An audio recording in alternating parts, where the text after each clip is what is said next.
தமிழ் வந்து ஒரு காட்டு மிராண்டி பாஷை அப்படின்னு சொன்னாரு. ஆனா இன்னைக்கு வந்து ஒரு அமைச்சர் வந்து உங்களை பார்த்து காட்டு மிராண்டின்னு சொல்லும் பொழுது நீங்க வந்து அதை எதுக்குறீங்க, அதுக்கு வந்து எதிராக குரல் எழுப்புகிறீர்கள் அப்படின்னு சொன்னாங்க.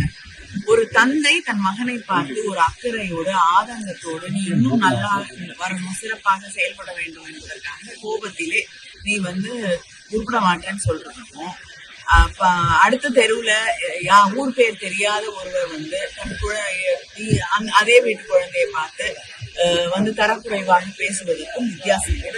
பெரியார் எதற்காக சொன்னார் என்பதை அம்மையார் நிர்மலா சீதாராமன் அவர்கள் புரிந்து கொள்ள வேண்டும். தமிழிலே அறிவியல் விஷயங்கள், தமிழிலே உலகம் முழுவதும் பரவி கொண்டிருக்கக்கூடிய புதிய விஷயங்கள், அறிவியல் சார்ந்த விஷயங்கள் தமிழ் மாணவர்களுக்கு தமிழ் வழியாக தமிழ் மக்களுக்கு வந்து சேர வேண்டும் என்பதற்காக அந்த காலத்திலேயே பழம்பெருமையை பேசிக் கொண்டிருக்காதீர்கள், புதிய விஷயங்களை தமிழிலே கொண்டு வாருங்கள் என்பதற்காக சொல்லப்பட்ட கருத்தை அடிப்படையிலேயே புரிந்து கொள்ளாமல் அவர்கள் புரிந்து கொள்ளக்கூடிய மொழியிலே சொல்ல வேண்டும் என்றால் பாரதியார் கூட மெல்ல தமிழ் சாகும் என்று ஒரு பேதை உரைத்தான் என்று அதே அக்கறையை அவர் வெளிப்படுத்துகிறார்.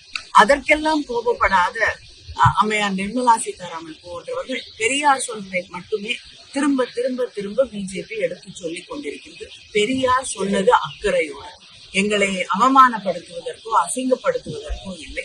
பெரியார் எங்கள் தந்தை பெரியார்.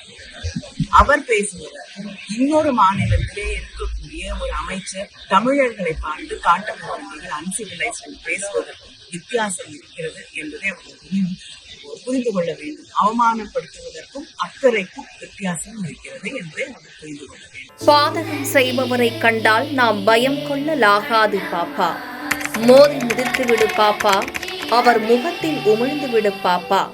அண்மை செய்திகளை உடனுக்குடன் தெரிந்து கொள்ள இணைந்திருங்கள் எம் நாடு தொலைக்காட்சியுடன்.